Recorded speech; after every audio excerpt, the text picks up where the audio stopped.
Hello guys, welcome sa ating channel. So ngayon, wala na namang sound yung ating video, but nandito kami sa 42nd Street sa Bryant Park sa My Times Square, and nag-shopping kami, grocery shopping, parang pang emergency na pagkain para hindi kami laging kain ng kain sa labas. Yan, sa Whole Foods. And then nagpunta kami doon sa Bryant Park. Umupo lang kami doon, kumain sila ng pizza. Alam na, New York pizza is napakasarap daw. Unfortunately, wala silang gluten-free. So, pinapanood ko lang silang kumain ng pizza. Nagustuhan nila, guys. $5 per slice. Ganun kalaki ng box yung pizza. Kahit si Ben kumain din siya. And then, nakabalik na kami sa hotel. So, ito yung view namin. The whole stay namin. Especially sa gabi. 11 o'clock to, guys. So, very lively pa rin kahit 11 o'clock na. May mga katabi dyan kami na Broadway shows, gaya ng Back to the Future, meron ding Michael Jackson, and marami pang iba kasi Broadway Avenue yung in-stay namin by Times Square. So, yan. And then, ito naman sa umaga. 'Di ba? Yung pagkakaiba niya sa gabi at sa umaga. Ibang-iba talaga sa umaga. Gusto ko yung gabi kasi makikita mo yung mga screen na maliwanag, yung mga TV na malalaki. Ayan. So, yan yung view pag umaga sa Times Square sa aming hotel. And then, pagkatapos niyan, mga 8 o'clock na yan, paalis na kami niyan kasi may attend lang kaming meeting. So, gilingising ko na yung mga bata. And then, ito yung napamili natin kahapon sa Whole Foods kasi yun lang available na grocery store. Is may milk, may salad di kuya para emergency, mayroon din siyang pakwan. Bumili kami ng figs, strawberries, ano pa ba? Meron din dyan na parang mozzarella na wrapped in parang sa salami. Yan yung cantaloupe or melon. Meron din mga drinks. Ayan, para hindi kami laging bil ng bili sa labas. So, yan, para emergency food. Tapos, yung pamili natin sa M&M's World Store, mga pasalubong, sa candy sa mga bata, pasalubong ni daddy sa kapatid niya, meron din dyan. And then, naglakad na tayo kasi meron tayong meeting na attendan. Actually, 10:30 yung meeting, pero inagahan namin 8:30.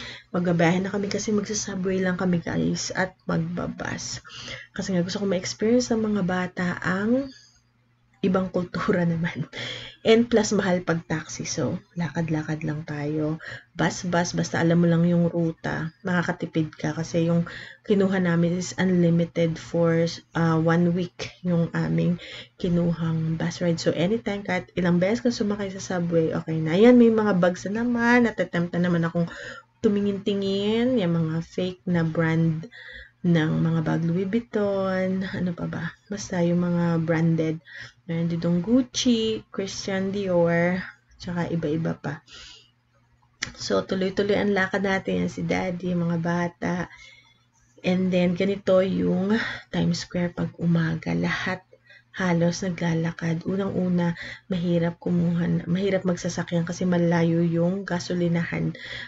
Dito, sa lahat ng nilakad namin the whole time, is wala kami nakitang gasolinahan. Yun ang problema sa New York.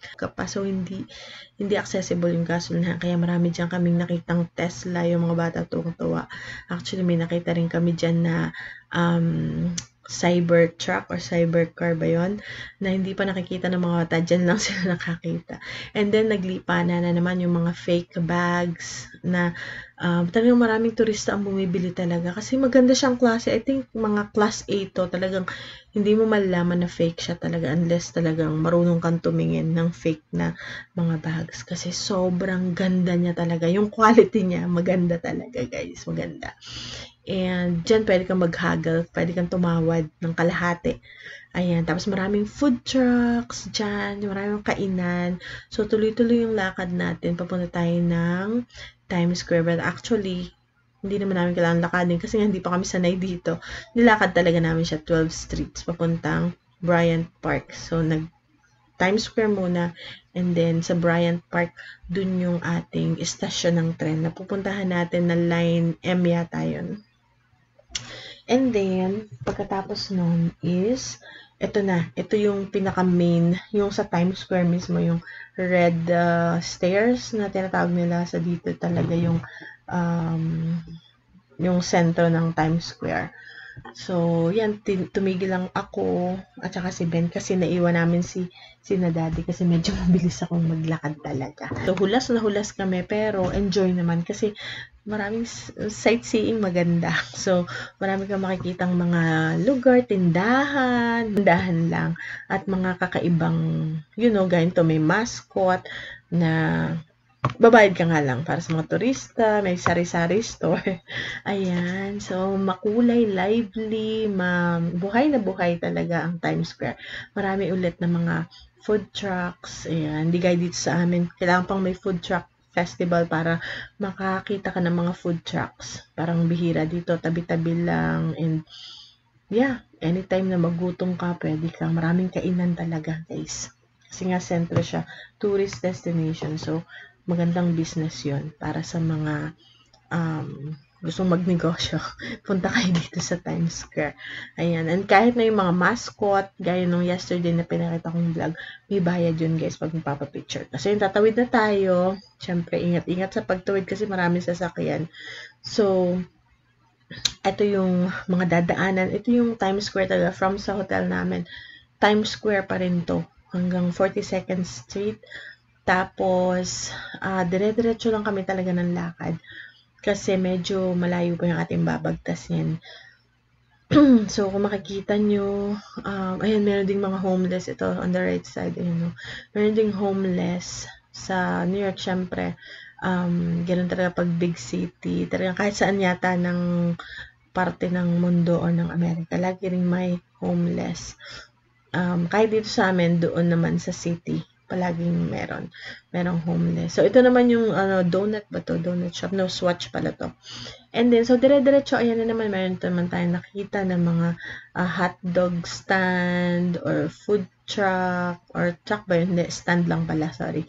Tapos, dire-diretso, tawid-tawid, kasi nga 12 streets tong ating binabagtas, guys. Ayan, yung Line Friends sa right side. Yan, famous, Korean toy store. And then, ayun, may homeless ulit doon. And then, medyo guys, magalaw yung aking camera kasi naglalakad kami and nagmamadali kami dito. And then, tumawid kami sa kabilang side kasi yung Bryant Park na pupuntahan namin is sa left side naman. So, ito yung McDonald's sa Times Square. Diyan makikita rin yung Jollibee. Meron din diyang Jollibee. Meron din mga gift shops, ayan, sa left side yung may heart, yung I Love New York. And then, so, andito na tayo sa left side. Meron dyang Jollibee, and actually, nandyan yan. And, so, tuloy-tuloy lang tayo ng lakad, tuloy-tuloy lang, huwag tayong titigil. Okay, guys. So, okay lang ba yung ating voice over? Kasi anong nangyari sa camera ko? Nawalan siya ng sound. Hindi ko alam kung bakit. Kasi nasa pala siya, slow-mo. Pag kasi naka-slow-mo, kasi hindi ko pa masyado gamay itong aking camera. Pag naka-slow-mo siya, walang sound. Slow-mo. Actually, yung slow-mo to, pinabilis ko lang para hindi matagal yung transition ng ating pagkakwento.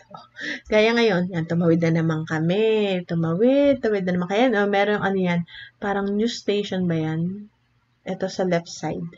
So, katabi niyan, I think malapit na yung Jollibee dyan. So, yan, dyan lang din yung Jollibee. Napupuntahan natin, kailan ba tayo pupunta dyan? Siguro kinabukasan. So, ayan, ito na yung Jollibee, katabi ng Carlos. Before ng Carlos Bakery, ayan na yung Jollibee. Andyan na siya. Ayan. Yan yung Jollibee natin. Okay. Maliit lang yung tindahan niya. Pero, grabe, ang dami laging tao doon. And this time, lang to? 8:30 pa lang dito. So, yan. Tuloy-tuloy lang tayo sa ating lilibot-libot. And pasensya na, as I said, medyo magulo yung ating camera, ma'am. Kasi nagmamadali talaga. And gusto kong makapture yung mga gano'n na, mga moments. Kasi yung mga bata, gusto rin nilang pinapanood yung adventures nila. Parang, yan, natatandaan ko yan.